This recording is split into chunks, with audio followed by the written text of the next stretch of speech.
રાજકોટના જંગલેશ્વરમાં ડિમોલિશનના નામે લગ્ન કરતા પણ વધુ તાયફા કરવામાં આવ્યા. જંગલેશ્વર ડિમોલિશનમાં વિડીયોગ્રાફીના નામે 24 લાખનો ધુમાડો કરી દેવામાં આવ્યો. ડિમોલિશનના ડ્રોન વિડીયો અને શૂટિંગ માટે 24 લાખનો ખર્ચો કરી નાખવામાં આવ્યો.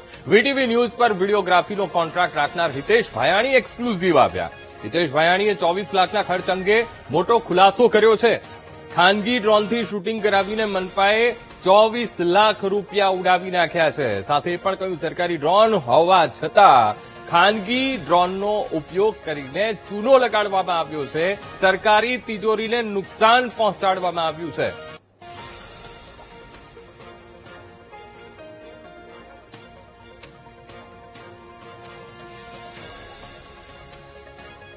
તો આજ મુદ્દે સંવાદદાતા ભાવેશ સોંદરવા આપણી સાથે લાઈવ જોડાઈ ગયા છે. ભાવેશ, જંગલેશ્વર ડિમોલિશનનો આ કેસ અને દિવસે ને દિવસે હવે એની સાથે વિવાદો પણ વધુ ને વધુ એ ગહેરાતા જાય છે. વિડીયોગ્રાફીના નામે 24 લાખનો ધુમાડો કરવામાં આવ્યો અને ડ્રોન વિડીયો અને શૂટિંગ માટે 24 લાખનો જે માત્ર રકમનો ખર્ચ થયો એ વિડીયોગ્રાફીનો કોન્ટ્રાક્ટ રાખનાર હિતેશ ભાયાણી વીટીવી ન્યૂઝ પાસે આવ્યા છે. કઈ કઈ બાબતોને લઈને ખુલાસા કર્યા છે?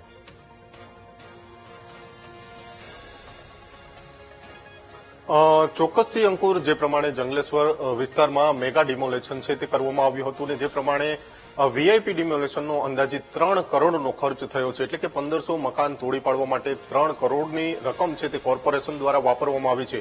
એક બાદ એક બિલ સામે આવી રહ્યા છે, જેમાં સૌથી પહેલા નાસ્તાનું બિલ આવ્યું 27 લાખ રૂપિયા જેટલું આ બિલ આવ્યું. જ્યારે પાણીનું બિલ છે તે 22 લાખ રૂપિયા જેટલું આવ્યું અને વિડીયોગ્રાફીનું જે બિલ છે તે 24 લાખ રૂપિયા આવ્યું છે. 24 લાખનું જે આ બિલ આવ્યું છે, કોન્ટ્રાક્ટર છે આપણી સાથે હિતેશભાઈ, એમને જ પૂછવાનો પ્રયત્ન કરશે. હિતેશભાઈ, જે પ્રમાણે જંગલેશ્વર વિસ્તારમાં ડિમોલેશન થયું હતું, તમને કેટલા દિવસનું કામ મળ્યું હતું, કેવી રીતના કામ કરવામાં આવ્યું છે અને કેટલું બિલ આવ્યું છે? એટલે એમાં એવું છે કે એકચ્યુઅલી મારો જે કોન્ટ્રાક્ટ હતો રેટ કોન્ટ્રાક્ટ એ 17/6/2024 રોજ અમે લોકો ડોક્યુમેન્ટ સાઇન કરીને કોન્ટ્રાક્ટ લીધેલો હતો. અમારે એમાં એવું છે કે જ્યારે કોર્પોરેશનમાં નાની મોટી ઇવેન્ટ થતી હોય ત્યારે અમારે વિડીયોગ્રાફી કરવાની થતી હોય ત્યારે બે ટાઈપના કે જે લોકોને જરૂરિયાત હોતી હોય છે કે HD વિડીયોગ્રાફી અને DSLR વિડીયોગ્રાફી, એ પ્રમાણેના ભાવ મંજૂર થયેલા હોય છે, બે ટાઈપના ભાવ. અને એ પ્રમાણે અમારે લોકોને નાના મોટા જે કાર્યક્રમ આવતા હોય છે એ અમારે કરવા અમે બંધાયેલા છીએ એ ભાવમાં 2 વર્ષ સુધી. અને ત્યારબાદ એ લોકો કોર્પોરેશનને કોઈ પણ જાતની જરૂરિયાત પડે, નાની જરૂરિયાત પડે કે મોટી જરૂરિયાત પડે, અમારી કામગીરી કરી દેવાની અમારામાં ફરજ આવે છે. 17 તારીખના રોજ 17/2/2026 રોજ અમને વર્ક ઓર્ડર આપવામાં આવેલો કે અમારે 23 તારીખ અને 24 તારીખે 21 તારીખ અને 22 તારીખે 45 વિડીયોગ્રાફરની જરૂર છે અને 23 તારીખે અમારે 72 વિડીયોગ્રાફરની જરૂર છે. એ ટાઈપનો વર્ક ઓર્ડર અમને આપવામાં આવેલો. ત્યાર પછી અમારે 21 અને 22 તારીખે જ્યારે લગ્નગાળો ફૂલ હતો એટલે અમે લોકોએ રાજકોટમાંથી લોકલ વિડીયોગ્રાફરો હાયર થઈ શકે એમ નહોતા. એટલે અમે બહારગામથી 50 વિડીયોગ્રાફરોની ટીમ મંગાવી અને અમે અમારા ખર્ચે રહેવું, ખાવું, પીવું બધી અમે વ્યવસ્થા કરી દીધી એ લોકોને. અને 50 જણાની ટીમ પછી 21 અને 22 તારીખે અમે 45 વિડીયોગ્રાફરો અમે ચડાવેલા અને એટલું જ બિલ મૂકેલું છે. 50નું બિલ અમે મૂકેલ નથી. 23 અને 24 તારીખના રોજ જ્યારે અમને 22 તારીખે રાત્રે 9 વાગે અમને જાણ કરવામાં આવેલી કે હવે 23 તારીખે અમારે 93 વિડીયોગ્રાફર જોશે. એટલે અમારે લોકોને બીજી વ્યવસ્થા કરવી પડી અને જે રાજકોટમાંથી જે કોઈ ફ્રી થઈ ગયા હોય પછી DSLR વાળો મળ્યા તો અમે એ બુક કરી લીધા અને એ પ્રમાણે અમે કામગીરી કરી. આ જે વિડીયોગ્રાફર હતો, ફોટોગ્રાફર ટૂંકમાં, તો એને એક દિવસનું પર દિવસનું કેટલું આપણે ભાડું ચૂકવ્યું બધું? એમાં એવું છે કે અમે કેટલા ચૂકવા એ ડઝન્ટ મેટર. અમને જે ભાવ મળે છે એ અમને 1 કલાકનો ભાવ મળે છે. માની લો કે 23 તારીખે છે અમારે સવારે 8 વાગ્યાથી માંડી અને સાંજે 6 વાગ્યા સુધીની કામગીરી કન્ટિન્યુ હતી. હવે 8 થી 6 એટલે 10 કલાક થઈ, બરાબર? એટલે એક વિડીયોગ્રાફરનું 10 કલાકનું બિલ મુકાય. એવી જ રીતે અમારે શું છે કે નાના માની લો કે છેલ્લે યોગ ગયો તો એમાં 2 કલાકની કામગીરી થઈ. હવે મેજોરિટી અમારે કોર્પોરેશનમાં 90% કામગીરી 2 કલાક, 1 કલાક કે 3 કલાકની હોય છે કે જેમાં અમને વળતર એટલું બધું હોતું નથી. અમને ઘણી વખત તો એવું થતું હોય છે કે અમારે ખોટ ખાઈને પણ કામ કરવું પડતું હોય છે.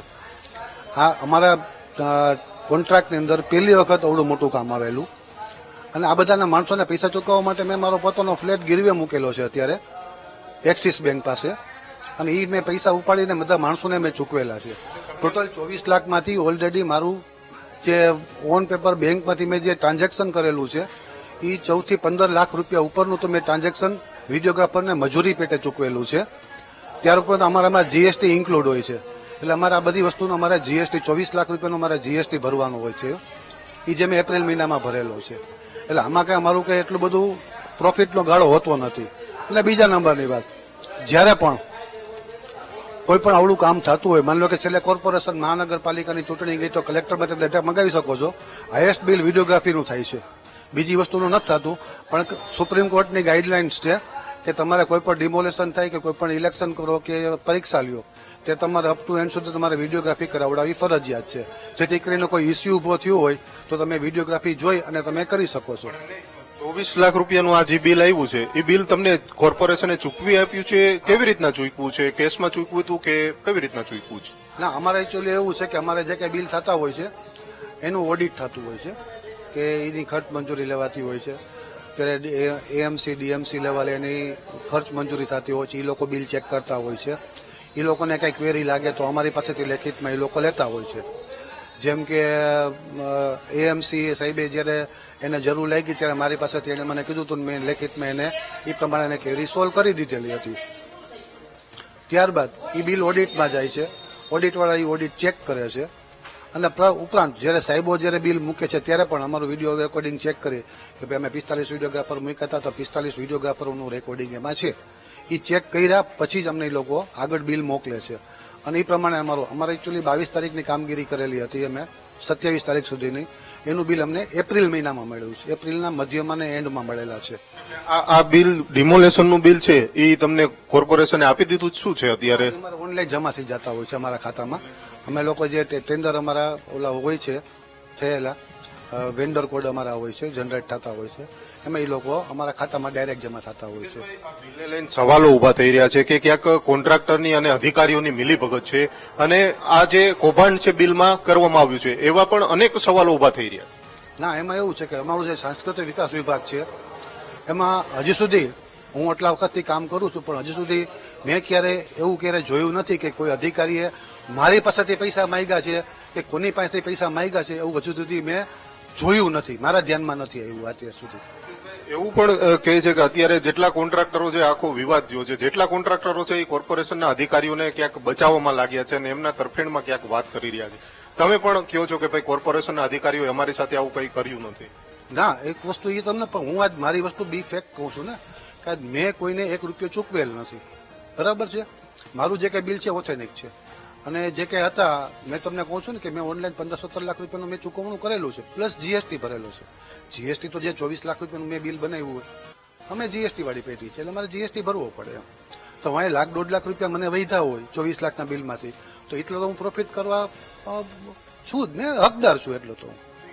તો એમાંથી હું કોઈને હવે આજ મને 1.5 લાખ રૂપિયા આવડું મોટું કામ કર્યું મળ્યા હોય તો મને સાહેબ માગે તો હું કેવી રીતે હું આપી શકું? એને આપી જ ન શકું ને. કેટલા કુલ કર્મચારીઓ કેટલા તમારા હતા? કેટલા કેમેરા હતા? કુલ કર્મચારીઓ તમારા કેટલા હતા? મારે 21 તારીખે 45 હતા, 22 તારીખે 45 હતા, 23 તારીખે 93 હતા, 24 તારીખે 93 હતા, 25 તારીખે 13 હતા, 26 તારીખે 13 હતા અને 27 તારીખે 3 હતા. કોને? મેં બધાને ઓનલાઈન વ્યવસ્થિત ચૂકવણું કર્યું હોય. કોઈને એમાં એવું થયું હોય કે ભાઈ એમાં 2 ટાઈપની કેટેગરી હતી. એક ઓલા હતા ડીએસએલઆર વાળા હતા, અમુક કેમકોડર હતા. બધાને કોઈને 3000, કોઈને 4000, કોઈને 5000, કોઈને 6000 ચૂકવણી કરેલી છે. કારણ કે ત્યારે લગ્નગાળો હતો, વિડીયોગ્રાફરો મળતા નહીં. બરાબર છે. માંડ જે આપણને ખાલી મળ્યો એ જે ભાવ કીધો મને એ ભાવે મેં એને હાયર કરી લીધા હોય. તો એમાં અમારે શું છે, ત્યારે તો શું છે, કામગીરી પૂરી કરવાની વાત છે. અમારો પ્રોફિટ, અમારો લોસ એ અમારે પછીની વાત છે. પણ અમારે તો વિડીયોગ્રાફર એ લોકોએ માંગ્યા. હું એકચ્યુઅલી કોર્પોરેશન જાળે બંધાયેલો છું. બરાબર છે. એટલે એ લોકોએ જેટલા મને 93 વિડીયોગ્રાફર મને રાત્રે 9 વાગે મને કીધું કે મારે 93 જોઈએ છે સવારે 6 વાગે, તો મારે એ કામગીરી કરી દેવી પડે. મેં રાત્રે 3 વાગ્યા સુધી જાગીને એ લોકોને લિસ્ટ તૈયાર કર્યું હતું. આખો વિવાદ થયો ત્યારે કોઈ અધિકારીઓએ તમારો સંપર્ક કર્યો હતો કે આવું કઈ થયું છે? આજ દી સુધી મને એક પણ અધિકારીનો કોઈ પણ પ્રકારનો કોન્ટેક્ટ થયેલ નથી. ખાસ આજે માંગણી જે કરી હતી, તમે માંગણી કરી હતી ને કોઈ પણ ક્વેરી આવ્યા વગર જ પાસ થઈ ગયું છે બિલ કે શું છે? હા, કોઈ પણ પ્રકારની માંગણી કરેલ નથી મારી પાસે અને મેં કોઈને કોઈ રૂપિયા આપેલા નથી અને એમને એમ પાસ થઈ ગયેલું છે. કારણ કે ઓથેન્ટિક બિલ છે, કારણ કે મારું બધું રેકોર્ડેડ હોય, કારણ કે જે કંઈ રેકોર્ડિંગ કરેલું છે એ બધું મેં ઓથેન્ટિક લોકોએ ચેક કર્યું કે ભાઈ બરાબર છે.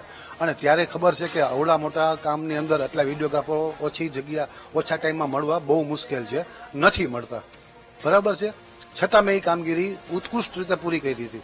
એક પણ વિડીયોગ્રાફરની કંઈ ફરિયાદ નહોતી, છતાં હું એ લાઇઝનિંગમાં ત્યાં સતત હાજર રહેતો હતો. કોઈને કંઈ જરૂર પડે, કંઈ તકલીફ પડે, કોઈના કેમેરા બંધ થઈ ગયા અથવા કોઈને કંઈ હેલ્થ ઇસ્યુ થયું હોય તો મેં તાત્કાલિક મેં મારા પોતાના 5 વિડીયોગ્રાફર એક્સ્ટ્રા મૂકેલા હતા, જેને હું દોડાવી શકતો હતો. છો બધી સાચી વાત. અમે પણ ત્યાં હતા, મીડિયાની ટીમ પણ ત્યાં હતી.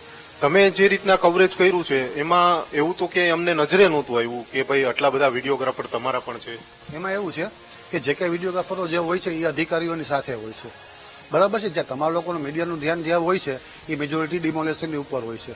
ડિમોલેશનની સામેની સાઈડમાં અધિકારીઓની સાથે કોણ કોણ વિડીયોગ્રાફરો, ટૂંકમાં કોણ કોણ અધિકારીઓ કે કોણ કોણ હોય છે એના ઉપર આપ સૌનું કોઈનું ધ્યાન હોતું નથી. મેજોરિટી બધાનું ધ્યાન, આજ માની લો કે હું હોઉં તો મારું ધ્યાન ક્યાં હોય તો કે ડિમોલેશન થતું હોય એ જગ્યાએ હોય. તમે પાછળ ફરીને કોઈ નથી જોતો કે કોણ કોણ ઊભું છે.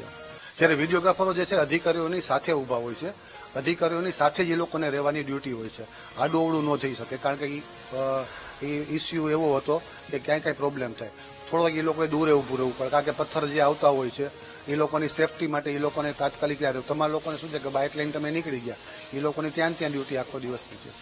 ચોક્કસથી જે પ્રમાણે અંકુર, જે હિતેશભાઈ ભાયાણી છે તે વાત કરી રહ્યા છે અને આપણી સાથે છે તેઓ, તમે પણ ક્યાંક એમને પ્રશ્ન પૂછવાના કહી રહ્યા છો, જે પ્રમાણેના છે તેમને પૂછવાનો પ્રયત્ન કરીશું.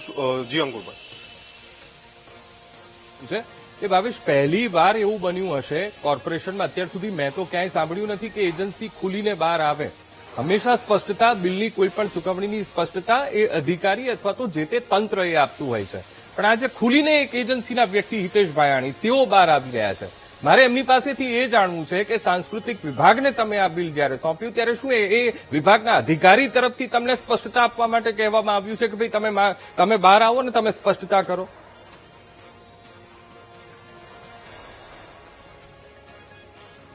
ચોક્કસથી અંકુર એ પણ પ્રશ્ન પૂછવાનો પ્રયત્ન કરશું. હિતેશભાઈ, અત્યાર સુધી એવી ઘટના નથી બની કે જે આ કોન્ટ્રાક્ટર છે કે અથવા કોન્ટ્રાક્ટ એજન્સીના માણસો છે તે મીડિયા સમક્ષ આવતા હોય. તમે પેલા એવા વ્યક્તિ છો કે ડાયરેક્ટ આવ્યા, શું તમને સાંસ્કૃતિક વિભાગના અધિકારીએ કંઈ કહ્યું છે કે તમે સીધા જાઓ? કારણ કે મોટા ભાગે કેવું છે કે અધિકારીઓ અને જે તે કર્મચારીઓ આ બધી વિગતો આપતા હોય અને સરકારી વસ્તુ છે. આ જેવું તમને પણ ખ્યાલ છે કે આ બધી સરકારી વસ્તુઓ હોય છે અને ગુપ્ત માહિતી હોય છે, પરંતુ તમે ખુલીને બહાર આવ્યા છો, કોન્ટ્રાક્ટ તમે રાખ્યો છે અને ખાસ તમે કોન્ટ્રાક્ટર છો, તો અધિકારી તરફથી કંઈ કહેવામાં આવ્યું છે આવું કે તમે જાઓ અમારો બચાવ કરો? મને આજ દી સુધી છેલ્લા 10 દિવસ દરમિયાન, આજે નહીં, છેલ્લા 10 દિવસથી, આ ઇસ્યુ તો આપણે 2-3 દિવસ પહેલા ઉભો થયેલો છે, પણ છેલ્લા 10 દિવસથી, કારણ કે હું પહેલા બોમ્બે હતો, બોમ્બેથી હજી ગઈકાલે આવ્યો છું, પછી ગઈકાલે હું જામનગર ગયો તો, જામનગરથી અત્યારે હું આવ્યો છું. હવે મારા એક પણ અધિકારીઓ સાથે ક્યારેય પણ કોન્ટેક્ટ છેલ્લા 10 દિવસ દરમિયાન થયેલ નથી, કારણ કે મારો કોન્ટ્રાક્ટ પૂરો, હમણાં કોઈ જાતના કાર્યક્રમ હોતા નથી, એટલે મારે કોઈ પણ અધિકારીનો કોન્ટેક્ટ નથી થયો. આજે હું એટલે મીડિયા સમક્ષ આવ્યો છું કે ક્યાંક મારું નામ મીડિયા ઉપર ખોટી રીતે દર્શાવાઈ રહ્યું છે. ઘણા એમ કીધું કે બાલાજી વિડીયોવાળાએ ભ્રષ્ટાચાર કર્યો છે. હવે મેં કાંઈ ભ્રષ્ટાચાર કર્યો નથી, તો પછી મારે છુપાવવાની કે બીવાની મારે કોઈ જરૂર નથી. હા, મેં ભ્રષ્ટાચાર કર્યો હોય તો હું છુપાઈ શકું છું. નિયમ એવો હોય હિતેશભાઈ કે તમારે મંજૂરી તો લેવી પડતી હોય ને. તમે જે વિભાગ સાથે કામ કરી રહ્યા છો તો એમની કઈ મંજૂરી કે કઈ લીધું જ નથી, ડાયરેક્ટ તમે મીડિયા સમક્ષ આવ્યા છો, તમે ખુલાસો કરો છો? હાલો, એમાં એવું છે કે આ બધી જાહેર વસ્તુ છે, પબ્લિકની વસ્તુ છે, પબ્લિકલી વસ્તુ છે. હવે એમાં મેં કેટલા વિડીયોગ્રાફરો આપ્યા છે એ તો બધું તમે કદાચ માહિતી મેળવો તમને મળી જશે. હવે હું તમારી પાસે હું ગોળ વાત કરું અને તમને કહું કે મેળવી લો તો તમારા મગજમાં એવું થાય કે ભાઈ મેં આ ખોટું કર્યું હોય છે, પણ એવું કંઈ ખોટું છે નહીં. તો મેં જે કંઈ મારા ફિગર હતા એ બધા મને મોઢે યાદ છે અને એ બધા મોઢે મેં તમને કહી દીધા. બરાબર છે? તો આજે કંઈ મેં કંઈ વિગત આપી છે એવી વિગત નથી કે જે મારા સાહેબોને પૂછવી પડે. હા, તમે મારી પાસે ડેટા માગો. આજે અમારા નોર્મ્સમાં એવો નિયમ છે કે ભાઈ કોઈ પણ પ્રકારનો ડેટા અમારે કોઈને દેવો નહીં. બરાબર છે? તમારી પાસે ડેટા માગો તો મારા સાહેબની મંજૂરી લેવી પડે. પણ આ વસ્તુ તો એવી છે કે ભાઈ મેં બિલ મૂક્યું છે, જેટલા વિડીયોગ્રાફરો મૂક્યા હતા એનું મેં બિલ મૂક્યું છે, તો પછી મારે છુપાવવાની કઈ જરૂર નથી. એના માટે મારા સાહેબની મંજૂરી લેવાની પણ કોઈ જરૂર નથી. સાંસ્કૃતિક વિભાગના જે અધિકારી છે ઉનાવા સાહેબ, એમની સાથે સંપર્કમાં હતા કે શું છે? ના, હું કોઈની સાથે સંપર્કમાં નહોતો. લાઇઝનિંગમાં ઉનાવા સાહેબ હોય કે એ લોકો અમને વર્ક ઓર્ડર અમને અમારે જે અમારો જે ટેન્ડર થતું હોય છે એ સાંસ્કૃતિક વિકાસ વિભાગ મારફત થતું હોય છે. એના અત્યારે મેનેજર ઉનાવા સાહેબ છે. એ અમને વર્ક ઓર્ડર આપતા હોય છે, કામગીરીની સૂચના આપતા હોય છે કે ભાઈ તમારે આટલા દિવસે આ ટાઈમ માની લો કે અત્યારે યોગાનું કામ હતું છેલ્લે, બરાબર છે, તો એને મને કીધું હોય કે ભાઈ તમારે આ રેસકોર્સમાં 2 વિડીયોગ્રાફર મૂકવાના છે, તો એ પ્રમાણે મારે એને કરી દેવાનું હોય ને એ પ્રમાણે મારે બિલ અહીંયા સાંસ્કૃતિકમાં જમા કરાવવાનું હોય.